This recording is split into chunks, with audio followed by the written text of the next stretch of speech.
Win 18! Win 18! 한! 패커스랑 베어스 이야기부터 조금 해보죠. 누가 이길 것 같나요? 둘이 붙으면. 이번 주 나름 썬데이 나잇 풋볼 거의 한 해 거의 한 주에 가장 중요한 경기인데, 근데 이 둘이가 현재 NFL에서 가장 유명한 라이벌인 건 아시나요? 이 둘이가 NFL의 엘클라시코예요. 이게 사실 아마 그래서 요번에 썬데이 나잇 풋볼에 황금 시간대 경기를 배치를 하는 건데, 중계진에서 사실 사전에 봤을 때 시카고 베어스랑 그린베이 패커스는 전력차가 좀 나잖아요. 뭐 뚜껑을 열어보니까 그린베이 패커스의 리시버진이 좀 많이 안 좋아서 생각보다 할만하지 않을까에 대한 기대감을 가지고 있긴 하지만, 그럼에도 불구하고 이렇게 황금 시간대에 배치된 제 생각에 가장 큰 이유는 이 라이벌리 때문이에요. 이 둘이가 사실 NFL은 팀이 많지 않으니까 제가 다른 디비전이나 다른 컨퍼런스에 있는 팀을 한 2년에 한 번 뭐 이렇게 만날 때도 있잖아요.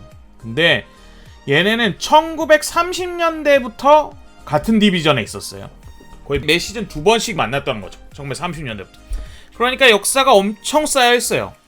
그래서 사실 뭐 리그의 초창기에 가장 유명했던 감독이 이제 뭐 폴 브라운, 그 다음에 파파 조지 알라스라는 감독이랑, 그 다음에 롬바르디, 빈스 롬바르디 이렇게 있는데, 여기가 브라운즈의 감독이거든요. 이 사람 빼고 요 두 명이 거의 NFL을 이 사람은 만들었다라는 얘기를 들을 정도로 구단을 떠나서 리그의 형성에 있어서 가장 큰 역할을 한 사람 중에 하나가 조지 알라스라는 이 감독인데, 얘 있지, 1940년대 50년대. 거기다가 빈스 롬바르디는 아까도 말했지, 우리 그 슈퍼볼 우승컵이 롬바르디잖아요. 그만큼 되게 리그의 초창기에 막 이 TV로 인기를 얻기 전에, 그러니까 가장 원조일 때부터 항상 맞붙었던 두 팀이에요. 그래서 NFL에서 가장 유명한 라이벌을 꼽으라면 보통 1순위에 들어가고, 그래서 NFL 100주년인가 경기 때도 원래 슈퍼볼의 전해 슈퍼볼 우승팀이 그 다음에 개막전을 하잖아요. 항상 이번에도 그랬지만, 그 두 팀의 그러한 100주년을 기념하는 차원에서 개막전을 이 두 팀이 열었어요. 그래서 많이들 약간 인정이지, 약간 이런 느낌일 정도로 두 팀이 붙어서는 누가 이기고 있을 것 같나요? 역대 전적 103승 95패 6무, 요렇게 패커스가 지금 이기고 있습니다. 다만 조금 우리가 이제 유념을 해야 됐거든. 사실 패커스가 베어스를 최근 한 20년 동안 거의 압살하고 있어요. 한 10년 동안은 적어도. 그래서 지금 현재 패커스가 6연승 중이고요.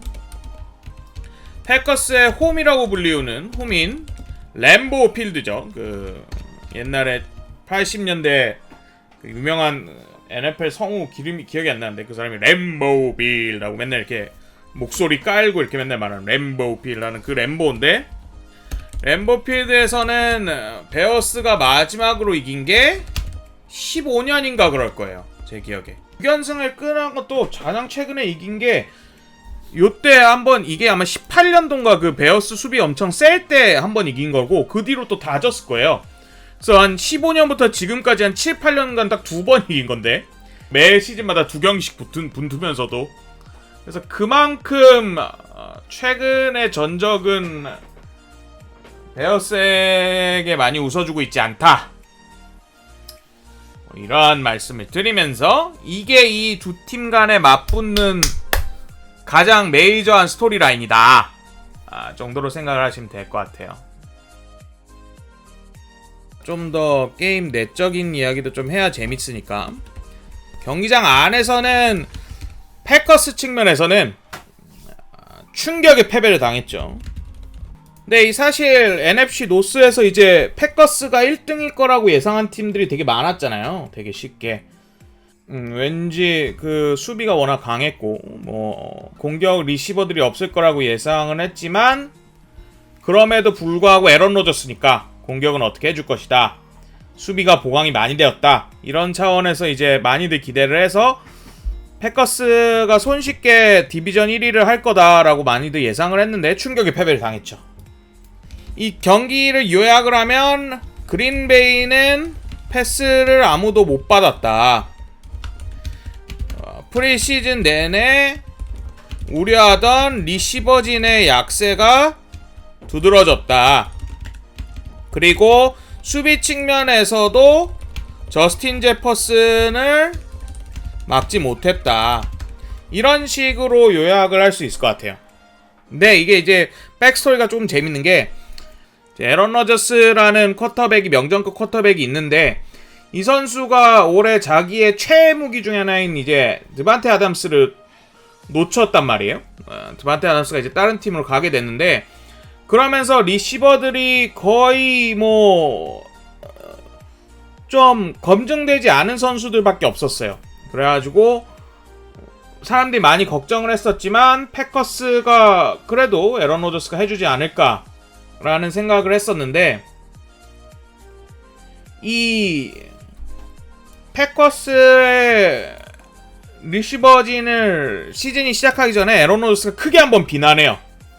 너네 지금 프로였는데 정신 똑띠 차리고 지금 지금 정신 차려야 된다 이런 말을 했는데 그게 이제 화제가 됐었단 말이에요. 왜냐면은 에런 로저스의 성격이 좀 골 때리기 때문에 남 탓을 하는 게 아니냐 막 이런 말이 있었는데 시즌 개막하자마자 첫 플레이에서 무슨 말도 안 되는 손에 똑 떨어지는 그 고루트의 패스를 놓치는 리시버진의 모습에 그냥 졌죠. 말씀하신 대로 개막전에서 항상 못하기도 하지만 사실 오라인도 박살이 났단 말이야. 오라인에서도 요 두 명이 이제 날라갔는데 오라인에서 아무튼 이 랩태클 박티아리가 부상당해서 빠졌는데 이 선수가 패스 수비의 핵심이고 여기서 라이트 태클도 빠졌는데 이 선수는 런닝 게임의 거의 핵심이란 말이에요. 런닝 블로킹에. 근데 이 사람도 빠져가지고 공격 측에서 좀 어느 정도 총체적 난국이 있을 거라고는 생각을 했는데 수비가 놀라웠죠 사실. 그리고 이 재밌는 스탯 중에 하나가 에런 로저스가 이 1번 리시버라고 흔히들 말하죠. 옛날에 그 조디 넬슨도 그렇고 조디 넬슨 전에 그렉 제닝스도 그렇고 이 굉장히 에런 로저스가 이 1번 리시버한테 패스를 많이 하는데 1번 리시버들이 그 정도의 위치까지 가는데 그 첫 해에 헤매는 경우가 많아요. 첫 해 에런 로저스랑 손발을 맞추는 첫 해.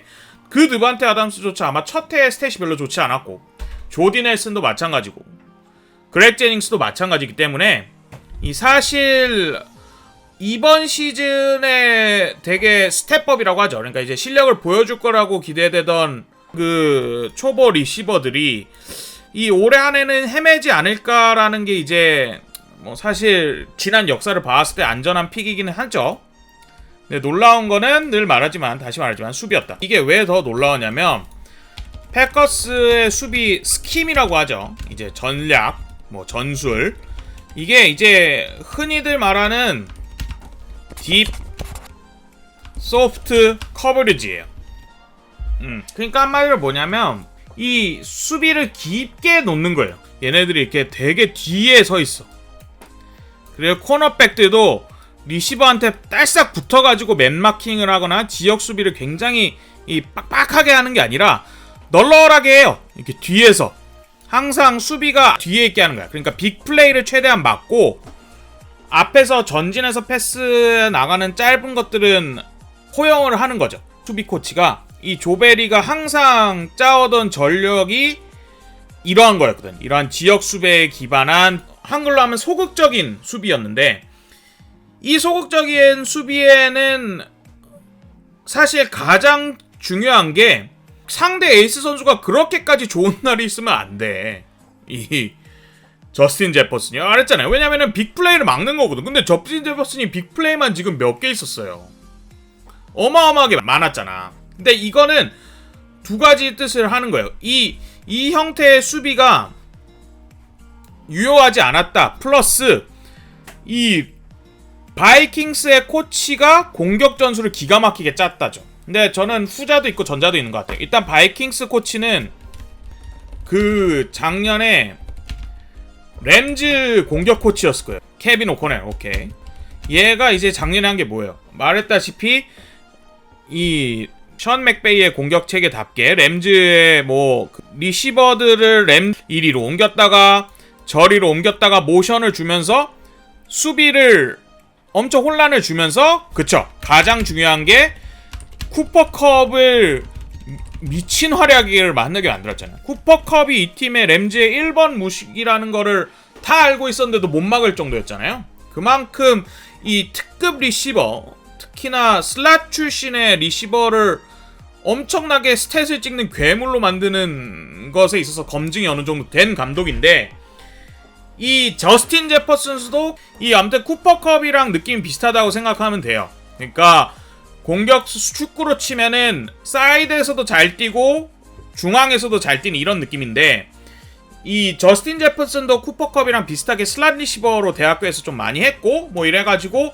둘 다 겸용이 된단 말이에요. 그래서 이 케빈 오코넬이 자기의 특기를 한번 제대로 보여줬다. 특히나 패커스의 이런 굉장히 소극적인 수비를 그야말로 박살을 내는. 근데 사실 패커스 수비가, 패커스 코너백 진이 진짜 괴랄하거든요. 패커스 코너백 3명이 진짜로 그 3인 리그의 거의 초엘리트 중에 엘리트라고 해도 무방한 수준이에요. 그래서 제 생각에는 이렇게 소극적인 수비 전술을 펼칠 필요가 없거든요. 솔직히 저스틴 제퍼슨이 그 자이어 알렉산더라는 그 패커스의 1번 코너백이 있단 말이에요. 제일 잘하는 선수. 여기서 뛰는 제일 잘하는 선수가 있는데, 이 선수가 당연히 에이스인 그 저스틴 제퍼슨을 막아야 되는데 그렇게 안 막고 지역 수비를 이런 식으로 하다 보니까 얘가 러닝백을 막고 오히려 저스틴 제퍼슨은 라인베커랑 매치업이 되는 경우가 제 기억에 있었던 것 같아요. 그 정도로 이 패커스가 수비 전략을 한번 어떻게 바꾸려나 하는 생각이 좀 들긴 합니다. 근데 뭐 이미 시즌은 사실 시작됐잖아? 그래서 바꾸기 쉽지 않을 수도 있긴 한데, 뭐 아무튼 수비적인 측면에서는 이러한 중요한 시사점이 첫 경기에 있었습니다. 베어스의 입장에서는 역시 충격의 승리를 했죠. 이 충격의 승리가 이 심지어 49ers랑 붙었던 거예요. 근데 사실 이 게임은 깊게 보려면 깊게 보고 짧게 보려면 대충 볼 수 있는 게 날씨라는 변수가 굉장히 컸습니다.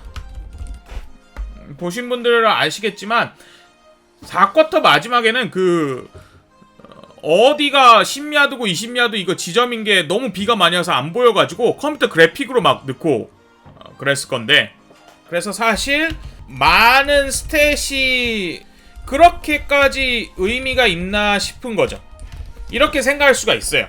그래서 사실 이 1경기가 뭐 그렇게 엄청난 전술적이나 뭐 게임 내적으로 그렇게까지 XNO라고 하죠. 이 전술적으로 뭐 큰 유의미한 시사점이 있냐라고 말하면 아니라고 할 수도 있는데, 전 그래도 뭐 없진 않다고 봐요. 뭐 미식축구가 언제부터 그렇게 뭐 한량들의 스포츠가 됐어? 눈 내리고 비 내리고 막 이래도 하는 게 미식축구였잖아. 그런 상황에서 어느 팀이 집중력 안 잃고 감독이 제게 코칭이 잘 돼 있는 상황에서 집중력 안 잃고 할 거 딱 하면서 하는 게 이제 꼴 미식축구지 뭐 라고 저는 생각을 해요. 베어스의 입장에서 이제 전술적으로 들어가자면, 뭐 베어스의 리시버들은 뭐 여전히 좋은 모습을 못 보여줬지만 저스틴 필즈의 플레이메이킹, 그러니까 저스틴 필즈라는 쿼터백의 플레이메이킹 능력이 대단히 뛰어났다. 전반전에 엄청 못했는데 후반전에 뭐 약간 뭐 감독의 말을 듣고 잘 나온 건지 후반전에 아주 좋은 모습을 보여주면서 전반전이 아마 QBR인가 패서 레이팅이 2점이었는데 후반전은 만점 가까이 받았을 거거든요. 그리고 베어스는 러닝을 해야 된다. 이제 승리를 하려면 러닝을 해서 저스틴 필즈 자체가 이 플레이액션 게임에서 워낙 자기 실력을 발휘해주는 선수이기 때문에 베어스의 러닝이 얼마나 잘 먹히냐가 게임에 대해서 가장 중요한 열쇠일 것 같고, 이게 또 재밌는 게 살짝 또 재밌는 포인트가 있죠. 로관 스미스라는 선수가 있습니다. 이 선수가 이제 그 미들 라인베커라는 포지션이에요.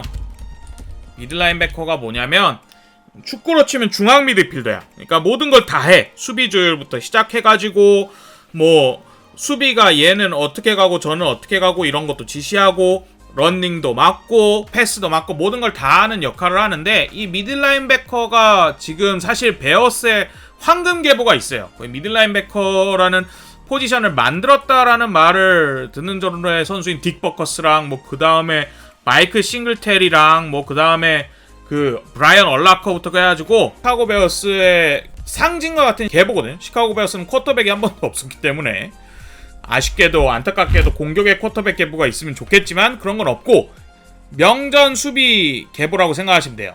그래서 아무튼 이 시카고 베어스의 미들라인베커의 계보를 잇는 로칸 스미스라는 선수이고, 베어스가 아니었다면은 뭐 올프로나 프로볼에 훨씬 더 많이 들어가지 않았을까라고 꼽히는 1순위의 선수이기도 합니다. 실제로 올해 언해피를 띄우기도 해갖고 내 마음이 찢어지게 했는데, 이 재밌는 게 있어요. 이 로칸 스미스가 아까도 말했지만 이 미들라인베커라서 마이크 역할을 합니다. 그러니까 한마디로 이게 뭐냐면 그 초록색 헬멧에 초록색 그게 있어가지고, 근데 우리가 생각하기에 이런 게 이제 약간 팀의 중심이자 핵심인 사람들이 하는 걸 거 아니에요. 감독이랑 소통하고 이 지능적인 선수가 막 이렇게 저렇게 지휘를 하고 막 이렇게 해서 그게 우리가 생각하는 리더의 모습인데, 이 되게 재밌는 게 로칸 스미스가 올해 이 역할을 벗었어요. 이게 되게 재밌는 게 이게 오히려 이 사람을 더 날아오르게 하는 가능성일 수 있어요. 그러니까 왜냐면 신경 쓸 게 너무 많은 거지. 플레이도 분석해야 되고 막 뭐도 해야 되고 막 이런 식으로 자기가 전략적으로 게임을 진행함에 있어서 이 큰 그림에서 봐야 될 것들이 너무 많아지니까 생각이 복잡해질 수가 있어. 차라리 그럴 바에는 그냥 본능에 따라서 찢어버리는 게 나을 수도 있거든요. 피지컬로. 지금 베어스 감독이 콜츠의 수비 출신이에요. 근데 이 콜츠에 또 엄청난 미들라인베커가 있거든요. 다리우스 레너드라는 선수가 있어요. 이 선수 원래 뭐 탑 100에 막 뭐 엄청 높은 순위에 들어가고 뭐 이런 식으로 엄청 NFL 현재 리그에서 손꼽히는 미들라인베커인데, 이 선수가 작년에 이렇게 똑같이 이 감독 밑에서 이걸 뗐어요. 그 지휘관으로서의 역할보다는 그냥 플레이메이커로서의 역할에 더 치중하겠다라고 해가지고 작년에 엄청 잘했어요. 그래서 이런 부분을 사실 저 혼자 내심 기대하고 있습니다. 뭐 아무도 그럴 거라고 생각하진 않고 있지만 저 혼자 내심 속으로 소극적이게 잘해줄 거야 우리 스미스 형, 약간 이런 느낌으로 하고 있습니다. 그래서 게임이 어떻게 될지는 열어봐야 알겠네요. 확실히 아무래도. 그리고 경기 외적으로 작년에 이제 에런 로저스가 베어스와 경기 중에 내가 너네의 주인이다 뭐 이런 소리를 했었던 것도 있다는 거, 그것도 재밌으니까 그런 거 생각하면서 게임을 보시면 재밌지 않을까 싶습니다.